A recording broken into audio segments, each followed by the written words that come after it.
हम जितने भी हैं, हम लोग क्या है जिंदगी में इमोशनल डिसीजन लेते हैं। ध्यान से सुनना मेरी बात, मैं टॉपिक पे आ रहा हूँ, अगले 15 मिनट ध्यान से सुनना। और इस इमोशंस की वजह से हमारा मरण होता है। आपस में जब हम ये रोजाना घर की भी बात बता रहा हूँ, मैं आपकी दुकान की भी बता रहा हूँ, पति पत्नी के बीच की भी बता रहा हूँ, और बाप बेटे की भी बता रहा हूँ, और सभी बता रहा हूँ आपको। क्योंकि डिसीजन हमारा ठीक है या गलत है, अगर इसमें प्योर इमोशंस जुड़े हुए हैं तो आप कल को इस डिसीजन को, फैसले को पलटने वाले हैं।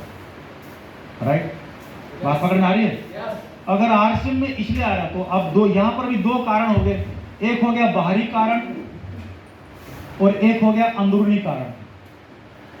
ये हो गया एक्सटर्नल मोटिवेशन, एक हो गया इंटरनल मोटिवेशन। क्या आपके भीतर में क्या है? जब आप आरसीएम के बारे में जानकारी पता चली तो आपका भीतर में क्या है? हाँ साहब, यस और नो? सो बाहरी कारण क्या क्या हो सकते हैं आरसीएम करने के? और आप पंकज जी का चेक कितने का आ रहा, व्हाट्सएप का इतने का आ रहा, लोग 10-10-20 लाख है, आदमी इस दुनिया से चले गए, दूसरी तीसरी पीढ़ी के 50-60 लाख के चेक आ रहे हैं। राइट, बहुत बढ़िया है। बात पकड़ में आ रही है? फूल माले आ रही है, नई टेक्निकल आ रहे हैं, इनका स्वागत हो रहा है, लोग तालियां बजा रहे हैं। ये सारे के सारे कारण क्या है? ये सारे के सारे बाहरी कारण हैं। कौन से कारण है? बाहरी कारण। बाहरी कारण का जो मोटिवेशन है वो 1 महीना चलेगा, 2 महीना चलेगा, 2.5 महीना चलेगा, 3 महीना चलेगा, चौथे महीने खुश, फिर दोबारा से बैटरी भरो। इसलिए तो लोगों को पकड़ पकड़ के सेमिनार में लेके आते हैं, मीटिंग लेके आते हैं, क्योंकि बैटरी खुश हो जाती है। क्योंकि किसी को भी उंगली मत करो। बात पकड़ में आ रही नहीं है? लोग क्या करते हैं, बोला इसने नमस्ते नहीं की, उंगली कर दो उसको, अब खो दोगे उसको। इसलिए चलते हुए सिस्टम में एक्सपेरिमेंट नहीं होते कभी भी। क्लियर? चलिए, इसलिए बोल रहा हूं। तो जब अच्छा भला मामला चल रहा हो तो अंदरूनी कारण क्या है? अंदरूनी कारण यह है कि अगर मैं मर गया तो मेरे परिवार का क्या होगा? मेरे पास टाइम है 8 घंटे सोने का, 8 घंटे मेरे परिवार को पालने का, काम करने का, नौकरी करो, प्राइवेट करो, सरकारी करो, डॉक्टर हो, इंजीनियर हो, है ना, सरकारी मतलब जो भी हो, टीचर हो, ये काम कर रहे हैं। इसके अलावा 8 घंटे मेरे पास फ्री हैं। ये 8 घंटे में काम में लूंगा तो मेरे घर के काम आएंगे, नहीं तो मैं इनको बर्बाद कर दूंगा। कहां पर? टीवी देखने में, बीजेपी कांग्रेस करने में, दारू पीने में, गुमटी के बाहर सड़क पे खड़ा होकर बीड़ी बीड़ी पीने में, है ना, और अखबार पढ़ने में, टीवी सीरियल देखने में, ये बर्बाद हो जाएंगे। और खाली बैठूंगा तो खाली दिमाग शैतान का घर, तो मेरे को बर्बाद भी कर सकता है समय। इस समय को किसी अच्छे काम में लगा दो, वेस्ट टाइम को बेस्ट में कन्वर्ट कर दो।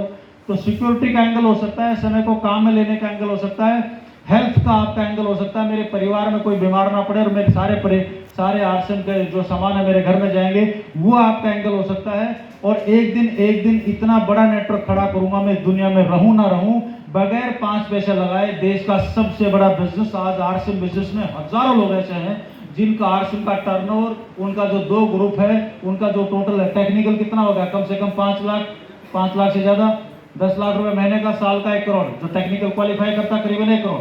राइट, स्टार पर्ल है तो कम से कम 2-3-4 करोड़, एमराल्ड है तो आपका 12-15-20 करोड़ ईयरली टर्नओवर, 4 एमराल्ड है तो करीबन 60-70 करोड़ की फैक्ट्री, रूबी है तो 100-150 करोड़ की फैक्ट्री, स्टार रूबी है तो 300-400 करोड़ की फैक्ट्री, सफायर है तो 700-800 करोड़ की फैक्ट्री। बात पकड़ में आ रही है? बगैर 5 पैसा लगाए आप ये काम कर सकते हो, अपने आने वाले पुस्तकों को कर सकते हो। तो ये जो कारण है ये भीतरी कारण है। कौन से कारण है?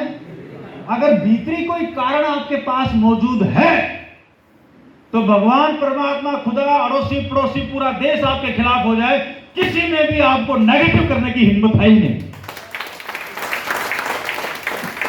अगर भीतरी कारण मौजूद नहीं है तो कोई भी एक आदमी आएगा, अगर बाहरी वजह से आरसीएम कर रहे हो, कोई भी एक आदमी आएगा आपके कान में फूंक मारेगा, आरसीएम में 2 साल हो गए, क्या हुआ? एक कंपनी आई है क्रिप्टो की, एक रात में करोड़पति, कांड खत्म। और वो भी 4 को बोलेगा, अरे क्या कर रहे हैं, आरसीएम के साथ साथ ये भी कर लो। बातें हैं पकड़ में, क्योंकि उसको पता ही नहीं कि जिस काम को, अरे भाई शादी होगी, 2 बच्चे हैं, तो सबसे पहली प्राथमिकता है अपने घर को संभाल, पड़ोसन पे लाइन मत मार।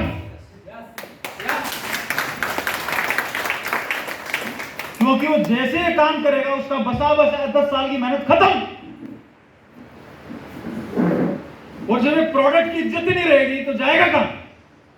घर वाली भी भरोसा नहीं करती आधे लोगों पे। तो हमारा शादी हो गई है इसलिए हमारा देवता है, लेकिन काम का नहीं है।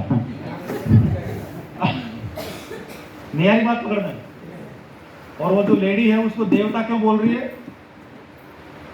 क्योंकि उसकी प्रोग्रामिंग बचपन से हुई एक लड़की की। जब वो 2 साल की थी, 3 साल की थी, तब से मंदिर आना जाना, इधर करना, घर का काम कर ले, झाड़ू कर ले, ये कर ले, आटा गूंद ले। 4, 5, 6 साल की हुई तो ये सब्जी काट ले, ये कर ले, जाके दूसरा घर बसाना है, ऐसे ऐसे। फिर वो 10, 12 साल की, 15 साल की हुई तो फिर उसको बोला जो हर सोमवार का व्रत रख ले, अच्छा वो मिलेगा, वर मिलेगा। ये ऐसे कुछ कांड होते हैं। और कौन कराती? दादा दादी, दादियाँ, मतलब सारी लेडीज ही कराती है। बात पकड़ना आ रही ना?